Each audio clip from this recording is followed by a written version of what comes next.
నమస్తే, welcome to Telangana express. నేను కుమార్ దామిరా. ముందు హెడ్లైన్ చూద్దాం. త్వరలో పార్టీ మారిన నియోజకవర్గాల్లో ఉప ఎన్నికలు. ఎమ్మెల్యేలు పార్టీ మారినంత మాత్రాన ఆందోళన చెందొద్దన్న హరీష్ రావు. రైతుల సంఖ్యను కుదించేందుకే రుణమాఫీపై మార్గదర్శకాలు. ఆంక్షలు లేకుండా రుణమాఫీ చేయాలన్న మాజీ మంత్రి నిరంజన్ రెడ్డి. విద్యుత్ కమిషన్ చైర్మన్ను మార్చాలన్న నిర్ణయాన్ని సమర్థిస్తున్నాం. కేసీఆర్ బీఆర్ఎస్ పై బురద జల్లే ప్రయత్నమన్న బీఆర్ఎస్ నేత క్రిషాంక్. రంగారెడ్డి జిల్లా కడ్తాల్లో ఉద్రిక్త వాతావరణం. ముందస్తు అరెస్టులపై బీఆర్ఎస్ నేతల ధర్నా, రాస్తారోకో. ఆసిఫాబాద్ జిల్లా వ్యాప్తంగా దంచి కొడుతున్న వర్షాలు. కొమరం భీం ప్రాజెక్టులోకి భారీగా చేరిన వరద నీరు. ఎయిర్ ఇండియాలో 2000 పోస్టుల కోసం ప్రకటన. ముంబై ఎయిర్పోర్టుకు పోటెత్తిన 25,000 మంది నిరుద్యోగులు. డీటెయిల్ చూస్తే, రుణమాఫీ చేయడానికి ఎన్ని ఆంక్షలా అని ప్రభుత్వాన్ని ప్రశ్నించారు మాజీ మంత్రి నిరంజన్ రెడ్డి. బీఆర్ఎస్ ప్రభుత్వంలో ఎలాంటి ఆంక్షలు లేకుండా రైతులకు రుణమాఫీ చేస్తామన్నారు. కొద్ది మందికి ఇచ్చి సంబరాలు చేసుకోవడం కాదు, ఎంతమందికి రుణమాఫీ చేస్తున్నారో చెప్పాలని డిమాండ్ చేశారు. ఎన్నికల్లో ఇచ్చిన హామీల్లో లేని షరతులు ఇప్పుడు ఎందుకని నిరంజన్ రెడ్డి ప్రశ్నించారు. ఎన్నికలప్పుడు వాళ్ళు తెచ్చుకోండి, అర్జెంటుగా పోయి తెచ్చుకోండి, మేము రాగానే ఇస్తామని చెప్పిండ్రు. అర్జెంటు మేము రాగానే ఇస్తామంటే మరి వాళ్ళ భాషలో 8 నెలల కాలం, బహుశా అర్జెంట్ అనేటువంటి దానికి వెంటనే ఇస్తామన్న దానికి సమయం ఏంటంటే 8 నెలలు. పోనీ ఆ 8 నెలల కన్నా మొదలు పెడుతుంటే రైతులంతా సంతోషపడేటట్లు ఏమైనా ఉందా అంటే, ఇది అనేక రకాల సందేహాలకు, అనుమానాలకు, అదేవిధంగా వీలైనంత వరకు రైతుల సంఖ్యను కుదించేందుకు, తగ్గించేందుకు ఒక పద్ధతి ప్రకారంగా వాళ్ళు విడుదల చేసినటువంటి గైడ్లైన్స్ జీవో అయితే ఉందో, మొన్న 15 తారీఖు నాడు విడుదల చేసినటువంటిది, అనేక ఆంక్షలు ఉన్నాయి. మరి ఈ ఆంక్షలు ఏమి లేవు అంటే మరి వాటిని సవరించాలి కదా, ఎక్కడ సవరించలేదు కదా. అంటే ఇదే గైడ్లైన్స్ ప్రకారంగానే రేపు రుణమాఫీకి సంబంధించినటువంటి కసరత్తు జరుగుతుంది కదా, అదే అమలు చేస్తారు కదా. అబద్ధపు హామీలతో అధికారం చేపట్టిన తర్వాత వచ్చిన వెనువెంటనే అప్పులని, వడ్డీలని, అనేక రకాల సన్నాయి నౌకలు నొక్కిండ్రు. తెలంగాణను ఆనాటి పరిస్థితులలో ఆఖరి నిమిషం దాకా వ్యతిరేకించి అడ్డుకున్నటువంటి చంద్రబాబు నాయుడు గారు, వారి పార్టీ, అనేక మంది యువకుల బలిదానాలకు కారణమైనటువంటి చంద్రబాబు నాయుడు గారు సైతం 10 ఏళ్ల తెలంగాణ రాష్ట్ర అభివృద్ధి మీద మాట్లాడుతూ ఆయన అంగీకరించక తప్పని పరిస్థితులలో భారతదేశంలో తెలంగాణ తలసరి ఆదాయంలో నంబర్ 1, అభివృద్ధిలో అద్భుతంగా అభివృద్ధి చెందిందని చెప్పి అంగీకరించాల్సిన పరిస్థితి. మరి ఈ పరిస్థితి ఉన్నప్పుడు అధికారంలోకి వచ్చినటువంటి కాంగ్రెస్ పార్టీ తాను ఇచ్చినటువంటి హామీలను అమలు చేయడం కోసం ఎందుకు మీనమేషాలు లెక్క పెడుతున్నట్లు, చెప్పినవి ఏవి ఇప్పటిదాకా ఎందుకు అమలు చేయనట్లు, పథకాలు ఎగ్గొట్టేందుకోసమే పూనుకుంటున్నారు తప్పిస్తే నిజంగా అమలు చేద్దామనేటువంటిది తాపత్రయం అక్కడ కనిపిస్తలేదు. చెప్పిన రుణమాఫీని అమలు చేసి కొంత చేసినాం అనిపించుకోనికే చేసేటువంటి కాలయాపన చర్యలే తప్ప చిత్తశుద్ధి లేదు దీంట్లో అని. రైతు బంధుకు ప్రామాణికత ఏంటి? పట్టదారు పాస్బుక్ ఉన్నటువంటి రైతు అర్హుడు అని చెప్పినాం మేము అన్నట్టు. కానీ మరి ఇప్పుడు మీరు రుణమాఫీ ఎట్లా ఏ బేసిస్ మీద చేస్తున్నారు? రైతు బంధు ఎందుకు ఇవ్వరు? దాన్నే ప్రామాణికంగా తీసుకొని మీ విచారణలు, మీ పరిశీలనలు, మీ బుద్ధి ఉన్నంత టైం తీసుకొని చేసుకోండి, మాకు అభ్యంతరం లేదు. కానీ రైతులకు తక్షణమే రైతు భరోసా ఇవ్వండి. రేపు వాళ్ళు తలపెట్టినటువంటి రుణమాఫీ మొత్తం 1 లక్షలోపు ఇస్తామని చెప్తున్నటువంటి రుణమాఫీ మొత్తం 11,20,000 మంది రైతులకు 6,800 కోట్ల రూపాయలకు సమానంగా ఇవ్వడానికి సన్నద్ధమైనట్లు మాకు సమాచారం ఉంది. గత ప్రభుత్వంలో మేము రుణమాఫీ చేసినాడు 29,000 కోట్ల రూపాయలు రుణమాఫీ చేసింది కేసీఆర్ సర్కార్, 2 విడతలు కలిపి. ఎంతమంది రైతులు బ్యాంకులలో లోన్ ఖాతాలు ఉన్నాయో వాళ్ళందరికీ ఇచ్చినాం. ఒక్క షరతు కూడా, ఒక్క ఆంక్ష కూడా రైతాంగం మీద పెట్టలేదే. షరతులు లేకుండా, ఆంక్షలు లేకుండా మరి మీరు రుణమాఫీ ఎందుకో చేస్తలేరు? మీరు ఇచ్చిన జీవోలో ఇన్ని షరతులు, ఇన్ని ఆంక్షలు ఎందుకు పెట్టారు? మరి వెరిఫికేషన్ కోసం మేము ఫ్యామిలీ వెరిఫికేషన్ కోసం కార్డు చూస్తామంటున్నారు, రేషన్ కార్డు. రేషన్ కార్డులు లేని రైతులు చాలామంది ఉన్నారు. మరి ముఖ్యమంత్రి గారు మౌఖికంగా చెప్పినటువంటి మాటను ఆధారం చేసుకొని వ్యవసాయ శాఖ గైడ్లైన్స్ని మార్చిందా? మార్చలేదు కదా, నేను ముందే చెప్పినట్లు. ఎందుకు మార్చలేదు మరి? కాబట్టి ప్రభుత్వం స్పష్టతనియాలి. కొద్దిమందికి ఇచ్చి సంబరాలకు సిద్ధపడడం కాదు. బ్యాంకులో అప్పు మాత్రమే ప్రామాణికంగా తీసుకోవాలి, పట్టేదారు పాస్బుక్ మాత్రమే ప్రామాణికంగా తీసుకోవాలి. గత ప్రభుత్వం మేము ఎట్లా చేసినామో అదే రీతిన రుణమాఫీ మీరు చేయాలని మేము డిమాండ్ చేస్తూ ఉన్నాం. లేకపోతే రాష్ట్ర రైతుల్ని మీరు మోసం చేసినట్లే. భారతదేశంలో ఆయారాం గయారాంలకు తెరదీసింది, దానికి ప్రాణప్రతిష్ఠ చేసిందే కాంగ్రెస్ పార్టీ కదా. ఆ పేరు వచ్చిందే మీ పార్టీ చేసినటువంటి ఇతర పార్టీల నుంచి మీ పార్టీలోకి చేర్చుకున్నటువంటి దాని నుంచే కదా. ఆయారాం గయారాం ఆ నానుడి వచ్చిందే, ఆ ప్రావర్బ్ వచ్చిందే, ఆ సామెత వచ్చిందే మీ నుంచి కదా. మీరు పనికిరాదని ఆనాడు పేర్లు పెట్టి ఎగసక్యం చేసి ఎగతాళి చేసి చిన్నబుచ్చి మాట్లాడిన ప్రతిదీ ఇలా అదే దిక్కు మళ్ళీ మీకు ఎవరికి ఇచ్చిన హామీ నిలబెట్టుకోరా? నిరుద్యోగులను రెచ్చగొట్టి అధికారంలోకి వస్తే ఇలా నిర్బంధం ప్రయోగిస్తున్నారు. ఈ రాష్ట్రం వ్యవసాయ సుసంపన్నమైన రాష్ట్రం, వ్యవసాయం బాగుపడ్డ రాష్ట్రం. అటువంటి వ్యవసాయాన్ని ఇంకా ముందుకు తీసుకుపోయే పని వదిలిపెట్టేసి ఆంక్షలు పెట్టి ఉన్న రైతుల నోట్లో మట్టి కొడతారా? ముమ్మాటికి ఇది రైతుల్ని వంచడమే, రైతులకు ఇచ్చినటువంటి మాట నుంచి వెనక జరగడమే ఈ ప్రభుత్వము. ప్రతి రైతు అప్పు చేయని వాళ్ళు కూడా పోయి పాపం అప్పు తెచ్చుకున్నారు, మాఫీ అవుతుందే కదా అని. మీరు ఇలా ఇన్ని ఆంక్షలు పెడుతున్నారు. పార్టీ మారిన ఎమ్మెల్యేల నియోజకవర్గాల్లో త్వరలో ఉప ఎన్నికలు రావడం ఖాయమన్నారు మాజీ మంత్రి ఎమ్మెల్యే హరీష్ రావు. ఈ నేపథ్యంలో గులాబీ శ్రేణులంతా సిద్ధంగా ఉండాలని పిలుపునిచ్చారు. సంగారెడ్డి జిల్లా పఠాన్ చెరు బీఆర్ఎస్ పార్టీ నియోజకవర్గ ముఖ్య కార్యకర్తలతో సమావేశమైన హరీష్ రావు కార్యకర్తల్లో ఉత్సాహాన్ని నింపారు. మళ్లీ వచ్చేది బీఆర్ఎస్ ప్రభుత్వమేనని స్పష్టం చేశారు. ఇక ప్రభుత్వం చెప్పేది ఒకటి, చేసేది ఒకటని మండిపడ్డారు. రేషన్ కార్డు ప్రాతిపదికన కుటుంబాన్ని నిర్ధారిస్తామని జీవోలో చెప్పి ఇప్పుడు మాట మారుస్తున్నారని ఫైర్ అయ్యారు. హామీలు నెరవేర్చని కాంగ్రెస్ నేతలను ప్రజలు తరిమికొట్టడం ఖాయమని హరీష్ రావు హెచ్చరించారు. పార్టీ ఏం తక్కువ చేసింది? ఆయనను 3 సార్లు ఎమ్మెల్యేగా చేసి ఇవాళ ఆయనను గెలిపించింది మీరందరూ కూడా. బీఆర్ఎస్ కుటుంబం గెలిపించింది ఆయనను. 10 ఏళ్ళు ప్రభుత్వంలో ఉన్నప్పుడు మరి ఎన్నో కార్యక్రమాలు చేసినాం. నిజానికి పటాన్ చెరువుకు ఏది చేయలేదో చెప్పండి. గూడెం పోయినా గుండె ధైర్యాన్ని మీరు కోల్పోకండి, మేమున్నాం మీకు. ఎవరైతే ఎమ్మెల్యేలు ఇలా పార్టీ మారినరో వాళ్ళు మాజీలు అయ్యేదాకా నిద్రపోయేది లేదు, వాళ్ళని వదిలిపెట్టేది లేదు. పార్టీ మారడానికి మైపాల్ రెడ్డికి మనసు ఎట్లు వచ్చిందని నేను అడుగుతా ఉన్నా. ఇది న్యాయమా అని నేను అడుగుతా ఉన్నా. ఆనాడు వైసీపీలో నీకు అవకాశం రాక ఇబ్బంది పడితే గుండెకు హత్తుకొని నిన్ను టికెట్ ఇచ్చి గల్లీ గల్లీ తిరిగి ఇవాళ గెలిపించుకొని కాపాడుకున్నది బీఆర్ఎస్ పార్టీ. నీకు ఎట్లా మనసు వచ్చిందని నేను అడుగుతా ఉన్నా. అయినా వ్యక్తులు కాదు ముఖ్యం, పార్టీకి సిద్ధాంతం ముఖ్యం, కార్యకర్తలు ముఖ్యం, మీలాంటి నాయకులు ముఖ్యం. పార్టీని పూర్తి స్థాయిలో రీబిల్డ్ చేసుకుందాం. మళ్ళీ మంచిగా కష్టపడే కార్యకర్తలకు మంచి నాయకత్వాన్ని మీ పటాన్ చెరువు నియోజకవర్గానికి అందిస్తాం. రాత్రింబవళ్ళు కష్టపడి తిరిగి పటాన్ చెరువు మీద మళ్ళీ మన ఎమ్మెల్యే గులాబీ జెండా ఎమ్మెల్యేను గెలిచేదాకా కూడా అందరం కలిసి పనిచేద్దాం. రుణమాఫీ విషయంలో కూడా ఏం చేసిండ్రు? కోతలు పెట్టే కార్యక్రమం చేసిండ్రు. నిన్న జీవోలనేమో రేషన్ కార్డు ఆధారంగానే రుణమాఫీ చేస్తాము అని జీవోలో ఇచ్చింది. ప్రజల్లో వ్యతిరేకత వస్తే మాటల్లో ఏం చెప్తున్నారు? లేదు లేదు రేషన్ కార్డు అవసరం లేదు, పాస్బుక్ ఆధారంగా చూస్తామని మాటలు చెప్తున్నారు. మాటలు నడవయి కదా, నీ జీవో మార్చు.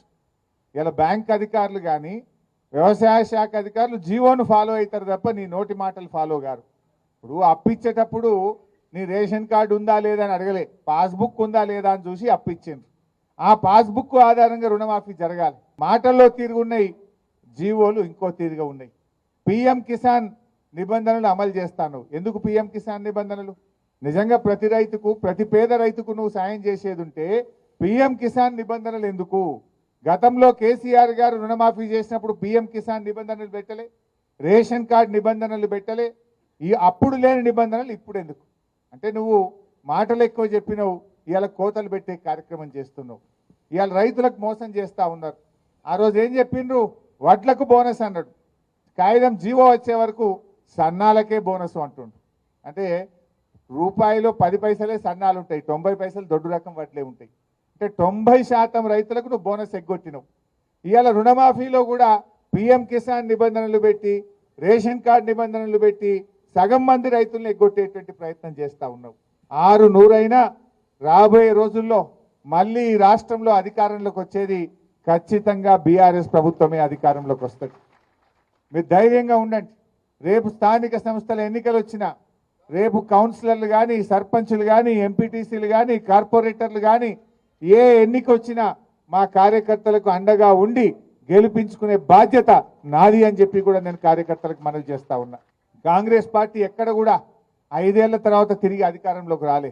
ఏ రాష్ట్రంలోనైనా వన్ టైమే మలతాపకు పోతుంది. అది రెండోసారి అధికారంలోకి రాలే ఈ దేశంలో. అందువల్ల ఈ టర్మ్ కాగానే మళ్ళీ వచ్చేది ఖచ్చితంగా బీఆర్ఎస్ గవర్నమెంటే.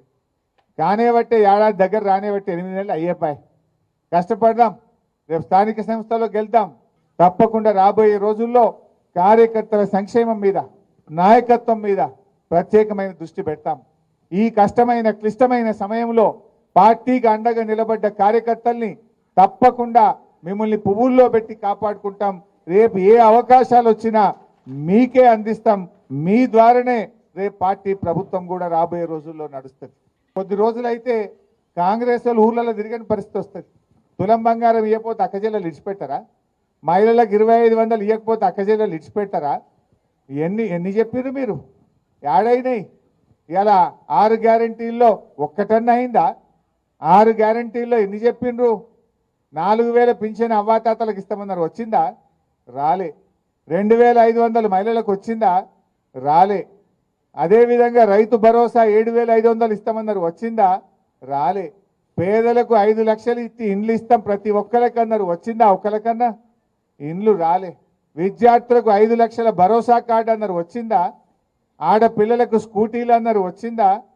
తులం బంగారం వచ్చిందా? ఏది రాలే. రేపు ఎన్ని రోజులు నడుపుతారు? మా అంటే 6 నెలలు, ఏడాది గడుపుతారు. ఏడాది తర్వాత జనం విడిచిపెడతారా? ఏ ముఖం పెట్టుకొని ప్రజలకు వస్తారు? మీరు ఇచ్చిన హామీ ఒక్కటన్నా సరిగ్గా అమలు చేసిండ్రా? ఏ ఒక్కటి జరిగింది? బస్సు తప్ప అంత తుస్సే. ఆ బస్సులు అన్ని లొలులే. ఇలా ప్రజలు గమనిస్తూ ఉన్నారు. ఆ కళ్యాణ లక్ష్మి చెక్కులు కూడా 7 నెలలు రాక, గ్రామ పంచాయతీలో పనిచేసే పారిశుద్ధ్య కార్మికులకు 8 నెలలు జీతాలు రాక పరిశాన్ అవుతున్నారు వాళ్ళంతా. స్కూళ్ళల్లో మధ్యాహ్న భోజన కార్మికులకు 8 నెలలకెళ్ళి బిల్లులు రానటువంటి పరిస్థితి ఉంది. పరిపాలన అంతా స్తంభించిపోయింది. అస్తవ్యస్తంగా ఉన్నటువంటి పరిస్థితి ఉంది. ప్రజలు ఒక్కొక్కటిగా గమనిస్తూ ఉన్నారు. ఏడాది 2 ఏళ్ల వరకు పాలేందో నీళ్ళేందో తేలుతుంది. సో అప్పుడు డెఫినెట్గా ప్రజలు మళ్ళీ చూసేది అవి స్థానిక సంస్థల ఎన్నికలైనా, భవిష్యత్తులో అసెంబ్లీ ఎన్నికలైనా తప్పక మళ్ళీ టీఆర్ఎస్ పార్టీకి ప్రజలు బ్రహ్మరథం కడతారు. ఎమ్మెల్యేలు ఎవరైతే పార్టీ మారినరో దీని మీద సుప్రీంకోర్టుకు కూడా పోతున్నాం. త్వరలోనే సుప్రీంకోర్టుకి వెళ్ళి ఆర్డర్ తెస్తాం. మళ్ళీ ఈ రాష్ట్రంలో బై ఎలక్షన్లు వస్తాయి. అందరం కూడా తయారు కావాల్సిందే.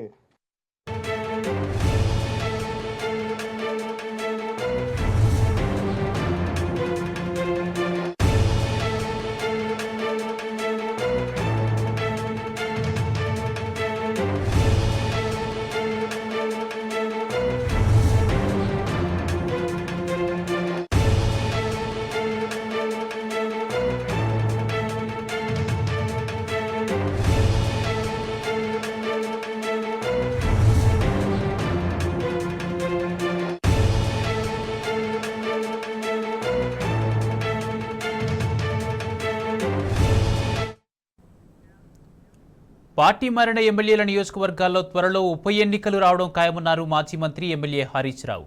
ఈ నేపథ్యంలో గులాబీ శ్రేణులంతా సిద్ధంగా ఉండాలని పిలుపునిచ్చారు. హామీలు నెరవేర్చని కాంగ్రెస్ నేతలను ప్రజలు తరిమి కొట్టడం ఖాయమని హరీష్ రావు హెచ్చరించారు. ఎమ్మెల్యేలు ఇలా పార్టీ మారినరో వాళ్ళు మాజీలు అయ్యేదాకా నిద్రపోయేది లేదు, వాళ్ళని వదిలిపెట్టేది లేదు. అయినా వ్యక్తులు కాదు ముఖ్యం. పార్టీకి సిద్ధాంతం ముఖ్యం, కార్యకర్తలు ముఖ్యం, మీలాంటి నాయకులు ముఖ్యం. పార్టీని పూర్తి స్థాయిలో రీబిల్డ్ చేసుకుందాం. ఎమ్మెల్యేలు ఎవరైతే పార్టీ మారినరో దీని మీద సుప్రీంకోర్టుకు కూడా పోతున్నాం. త్వరలోనే సుప్రీంకోర్టుకి వెళ్ళి ఆర్డర్ తెస్తాం. మళ్ళీ ఈ రాష్ట్రంలో బై ఎలక్షన్లు వస్తాయి. అందరం కూడా తయారు కావాల్సిందే. ఎవరైతే ఎమ్మెల్యేలు ఇలా పార్టీ మారినరో వాళ్ళు మాజీలు అయ్యేదాకా నిద్రపోయేది లేదు, వాళ్ళని వదిలిపెట్టేది లేదు. అయినా వ్యక్తులు కాదు ముఖ్యం. పార్టీకి సిద్ధాంతం ముఖ్యం, కార్యకర్తలు ముఖ్యం, మీలాంటి నాయకులు ముఖ్యం. పార్టీని పూర్తి స్థాయిలో రీబిల్డ్ చేసుకుందాం. ఎమ్మెల్యేలు ఎవరైతే పార్టీ మారినరో దీని మీద సుప్రీంకోర్టుకు కూడా పోతున్నాం. త్వరలోనే సుప్రీంకోర్టుకి వెళ్ళి ఆర్డర్ తెస్తాం. మళ్ళీ ఈ రాష్ట్రంలో బై ఎలక్షన్లు వస్తాయి, అందరం కూడా తయారు కావాల్సిందే.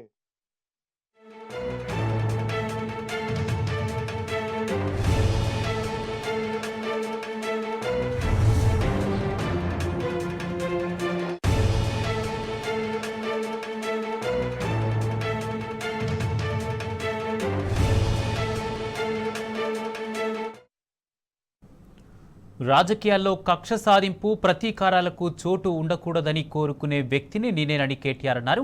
కానీ దురదృష్టవశాత్తు కాంగ్రెస్ పార్టీ అధికారంలోకి వచ్చిన నాటి నుంచి పాలన గాలికి వదిలేసి రాజకీయ కక్షలు ప్రతీకార చర్యలపైనే ఎక్కువ దృష్టి పెట్టిందని విమర్శించారు.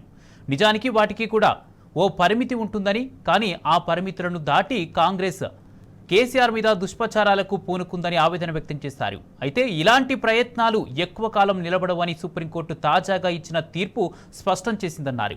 విద్యుత్ కొనుగోళ్లకు సంబంధించి కేసీఆర్ను బదనాం చేసేందుకు ప్రభుత్వం చేసిన ప్రయత్నాన్ని సుప్రీం తప్పుబట్టిందన్నారు. కేసీఆర్ మీద కాంగ్రెస్ అధికార దుర్వినియోగంపై సుప్రీంకోర్టు చెంపపెట్టు లాంటి తీర్పు ఇచ్చిందన్నారు. ఇప్పటికైనా బుద్ధి తెచ్చుకొని ఇలాంటి ప్రతీకార రాజకీయాలకు స్వస్తి పలికి ప్రజా సమస్యలపై దృష్టి పెట్టాలన్నారు. లేదంటే ప్రజాక్షేత్రంలో కూడా ఇలాంటి తీర్పే రావటం ఖాయమని చెప్పారు. కాంగ్రెస్ చేసే దుష్ప్రచారాలకు దేవుడు కూడా తగిన బుద్ధి చెప్తాడని కేటీఆర్ అన్నారు. ఎన్ని కుట్రలు కుతంత్రాలు చేసినప్పటికీ చివరికి సత్యమే గెలుస్తుందని వ్యాఖ్యానించారు.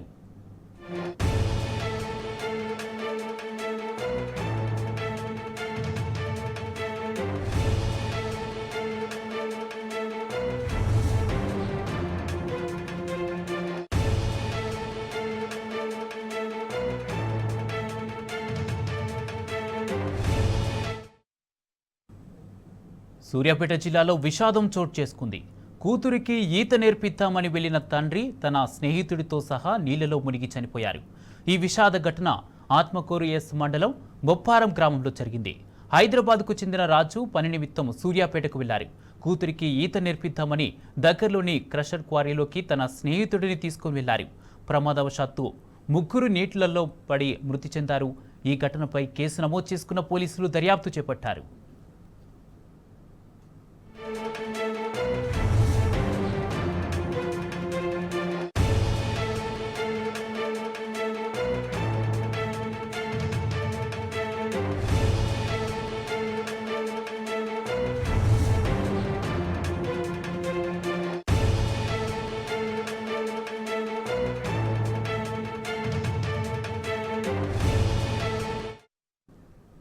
హైదరాబాద్లోని జవహర్ నగర్లో దారుణం జరిగింది.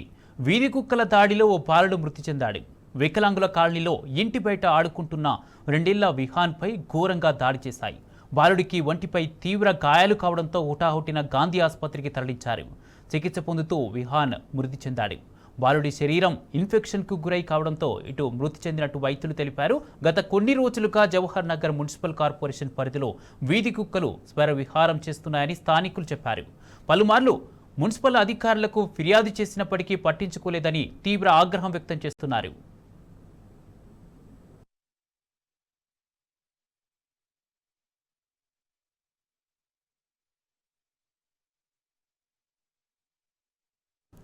నిన్న కుక్కల దాడిలో చనిపోయిన విహాన్ ఇంటి వద్దకు కమిషనర్ వచ్చి దురుసుగా ప్రవర్తించారని కాలనీవాసులు మండిపడ్డారు.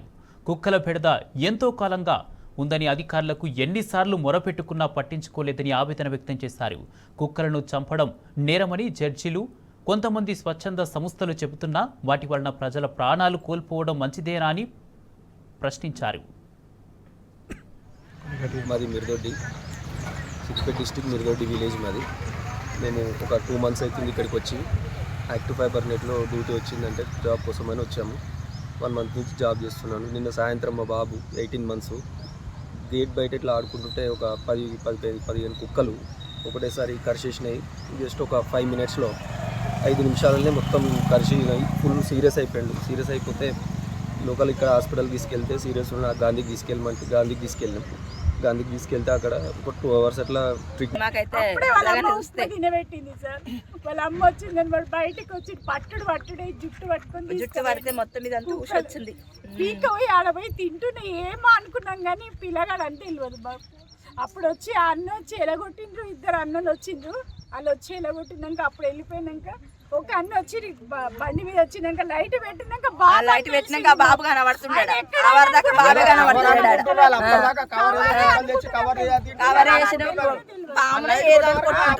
ట్యూషన్ నుంచి రాత్రి నుంచి అయితే నాకు బుగులు జ్వరం వచ్చింది సార్. మస్తు ఘోరంగా ఇది చేసిన కుక్కలు అయితే ఎవరైనా ప్రాణమే ఆ తల్లికి ఆ కొడుకుని తెచ్చిస్తారా చెప్పండి మీరే.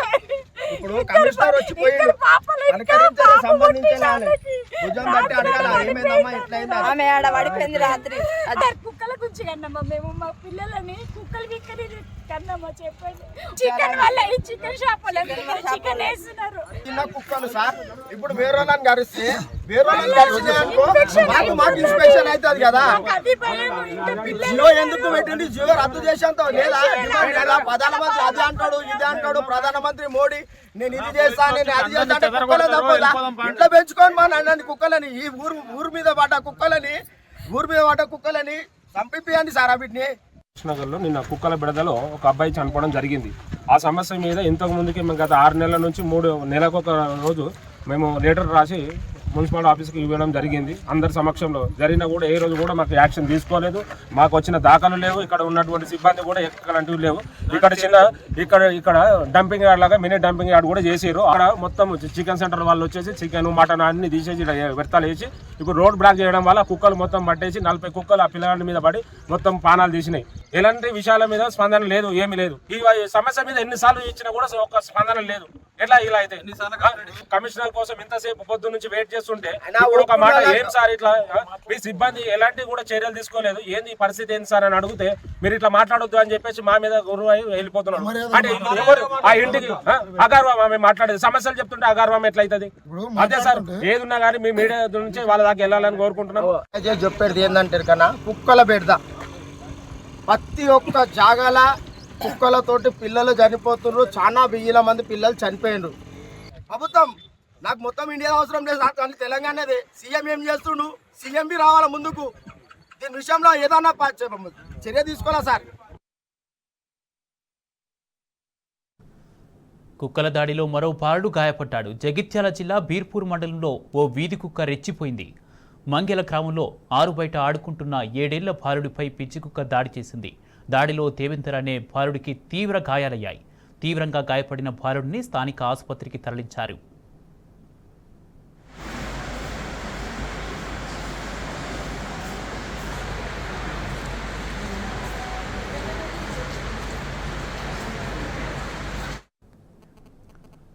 విద్యుత్ రంగ సంస్థల్లో పనిచేస్తున్న ఆర్టిజన్లు కార్మికులను క్రమబద్ధీకరించాలని తెలంగాణ రాష్ట్ర పవర్ ఎంప్లాయీస్ యూనియన్ నాయకులు ప్రభుత్వాన్ని డిమాండ్ చేశారు. విద్యుత్ శాఖని ప్రైవేటీకరణ చేయాలనే ఆలోచనను ప్రభుత్వం విరమించుకోవాలని యూనియన్ రాష్ట్ర అధ్యక్షుడు ప్రమోద్ కుమార్ కోరారు. ప్రైవేటీకరణ చేస్తే తమ కుటుంబాలు రోడ్డున పడతాయని ఆవేదన వ్యక్తం చేశారు. ప్రజాపాలన పేరుతో అధికారంలోకి వచ్చిన కాంగ్రెస్ ప్రభుత్వం ఇప్పుడు ఏదీ పట్టనట్టు వ్యవహరిస్తుందని మండిపడ్డారు.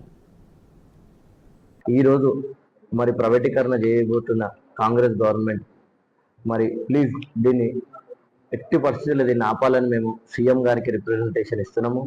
మరి బట్టి గారు మా పవర్ మినిస్టర్ అయిన బట్టి విక్రమార్క సార్కి ఇస్తున్నాము, మరి సీఎండి గారికి ఇస్తున్నాము. మరి ప్రైవేటీకరణ చేస్తే ఈరోజు మా ఉద్యోగాలు మేము మా ఫ్యామిలీలు అందరం రోడ్డు మీద పడే పరిస్థితికి వస్తుంది. కాబట్టి ప్లీజ్ దయచేసి అర్థం చేసుకొని మరి కాంగ్రెస్ గవర్నమెంట్ వస్తే ఫ్రెండ్లీ గవర్నమెంట్ అన్నది మరి ఆ రోజు ఎన్నో హామీలు ఇచ్చింది. ప్రైవేట్ మీటర్ కానీ ఆర్టిషన్స్ని కానీ అందరు కార్మికులను రెగ్యులరైజ్ చేస్తా అని చెప్పారు. మరి ఈ రోజు వరకు ఏమి కూడా చేయని పరిస్థితికి ఉంది.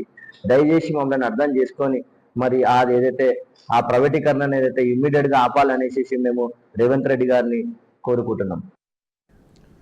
కర్ణాటకలో కురుస్తున్న భారీ వర్షాలతో ఆల్మట్టి ప్రాజెక్టుకి వరద ఉధృతి పెరిగింది. దీంతో ప్రాజెక్టు గేట్లు ఎత్తి దిగువకు నీరు విడుదల చేస్తున్నారు. జోగులాంబ గద్వాల్ జిల్లా నారాయణపూర్ ప్రాజెక్టుకి ఆల్మట్టి నుండి భారీగా వరద నీరు వచ్చి చేరుతోంది. దాదాపు 55,000 క్యూసెక్కుల ఇన్ఫ్లో కొనసాగుతుంది. ఈ సీజన్లో నారాయణపుర ప్రాజెక్టు గేట్లను తొలిసారిగా ఎత్తి 3,000 క్యూసెక్కుల జూరాలను విడుదల చేశారు. అయితే ఇన్ఫ్లో పెరిగితే వరద నీటి విడుదల పెంచనున్నట్లు అధికారులు తెలిపారు. అటు నారాయణపూర్ ప్రాజెక్టు దిగువన ఉన్న నది పరివాహక ప్రాంత ప్రజలు అప్రమత్తంగా ఉండాలని హెచ్చరికలు జారీ చేశారు.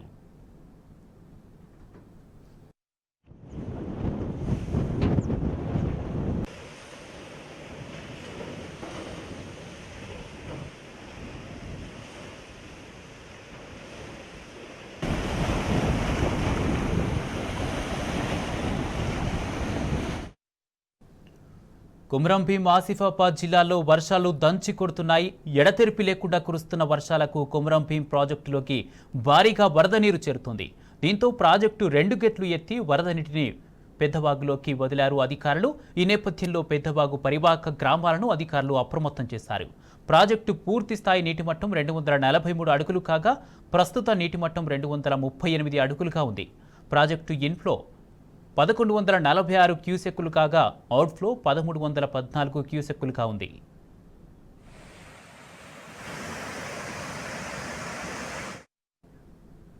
మహబూబ్ నగర్ జిల్లాలో పీర్ల పండుగ వైభవంగా జరిగింది. కోయిలకొండ కోటపై కొలువు తీరిన బీబీ ఫాతిమా పీర్లను దర్శించుకునేందుకు రాష్ట్ర నలుమూలల నుంచి భారీ సంఖ్యలో భక్తులు తరలివచ్చారు. కోటపై నుంచి పీర్లను కిందికి తీసుకువచ్చి అగ్నిగుండం తొక్కించి మండల కేంద్రంలో ఊరేగింపు ఘనంగా నిర్వహించారు.